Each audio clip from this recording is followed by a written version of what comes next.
पिछले 7 वर्षों में कश्मीर में विभिन्न स्थानों पर 5 सैनिकों का अपहरण कर लिया गया और बाद में उनकी हत्या कर दी गई। इनमें से अधिकांश अपहरण साउथ कश्मीर के शोपियां और कुलगाम बेल्ट में हुए, जबकि ऐसी एक घटना 2022 में सेंट्रल कश्मीर के बडगाम जिले से सामने आई थी। पहला अपहरण 2017 में हुआ था, जब शोपियां में लेफ्टिनेंट उमर फयाज का अपहरण कर लिया गया था। कश्मीर में एक पारिवारिक समारोह से अगवा किए गए युवा सेना अधिकारी को मारने से पहले बेरहमी से प्रताड़ित किया गया था। राजपूताना राइफल्स के लेफ्टिनेंट फयाज को कई चोटें आईं, जो संभवत बंदूक की बट से भारी पिटाई का संकेत देती हैं। उसके जबड़े और पेट पर गोलियों के घाव थे।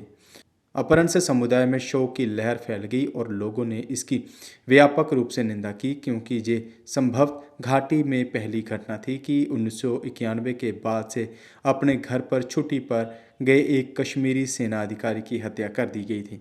शोपिया में एक अन्य घटना में पुंछ के सैनिक औरंगजेब का बंदूक की नोक पर अपहरण कर लिया गया था। पुलवामा जिले से अगवा किए गए औरंगजेब का गोलियों से छलनी शव पुलवामा के गुसू में मिला। 2020 में कुलगाम जिले में सेना के जवान शाकिर मंजूर का अपहरण कर लिया गया था। उनकी 1 साल तक चली तलाश तब खत्म हुई जब उनका शव कुलगाम में मिला। 2022 में लहर सेंट्रल कश्मीर के बडगाम जिले तक फैल गई, जहां सेना के एक जवान समीर अहमद मल्ला का अपहरण कर लिया गया था। शनिवार को साउथ कश्मीर के कुलगाम जिले में सेना के जवान जावेद अहमद वानी के अपहरण की एक और घटना हुई। ये स्थिति सिक्योरिटी एजेंसियों के लिए बड़ी चिंता का कारण बन गई है, क्योंकि साउथ कश्मीर के शोपियां और कुलगाम बेल्ट में बार बार घटनाएं हो रही हैं। एक टॉप पुलिस ऑफिसर ने स्वीकार किया है कि अपहरण की घटनाएं ज़्यादातर साउथ कश्मीर के इस क्षेत्र में हुई हैं, लेकिन कहा कि ऐसी भयानक घटनाओं को रोकने के लिए सिक्योरिटी ग्रिड मौजूद है। उन्होंने कहा कि हम स्थिति का एनालिसिस कर रहे हैं। हमें उम्मीद है कि हम ओवरग्राउंड वर्कर्स और आतंकवादियों के इकोसिस्टम को ख़त्म करने में कामयाब होंगे। पुलिस अधिकारी ने कहा कि घटनाएं इस बेल्ट में एक्टिव लोकल आतंकवादियों की संख्या से संबंधित हो सकती हैं। कश्मीर में शोपियां और कुलगाम में एक्टिव लोकल आतंकवादियों की संख्या सबसे अधिक है।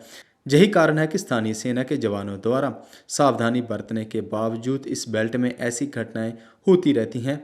अधिकारी ने कहा कि आतंकवादी अपना लोकल नेटवर्क भी बनाए रखते हैं और स्थानीय सेना के जवानों की गतिविधियों के बारे में जानकारी इकट्ठा करते हैं।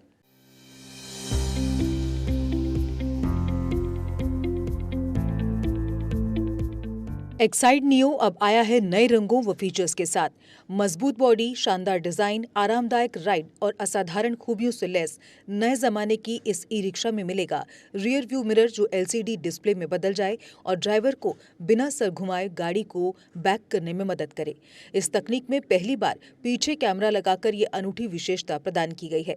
चमकदार व ज्यादा तेज इंडिकेटर, लंबे समय तक चलने वाली बैटरी, बेहद शानदार LCD इंस्ट्रूमेंटेशन पैनल, मनमोहक आवाज वाले speaker, FM system, flexible roof के बदले बहुत ही सख्त उच्च ग्रेड की मेटेलिक रूफ, इनबिल्ट चार्जर, नए सुरक्षित रिम और अधिक पावर की मोटर के साथ बेहतरीन सस्पेंशन, जो दे झटकों से आराम। तो देर किस बात की, आज ही आएं और अपना Exide Neo E rickshaw book करवाएं। हमारा पता है Sai Om power system, last matador stop, Anand Nagar, Bohri, Jammu. Jammu संभाग में डीलर बनने के लिए संपर्क करें 0191 2554 360।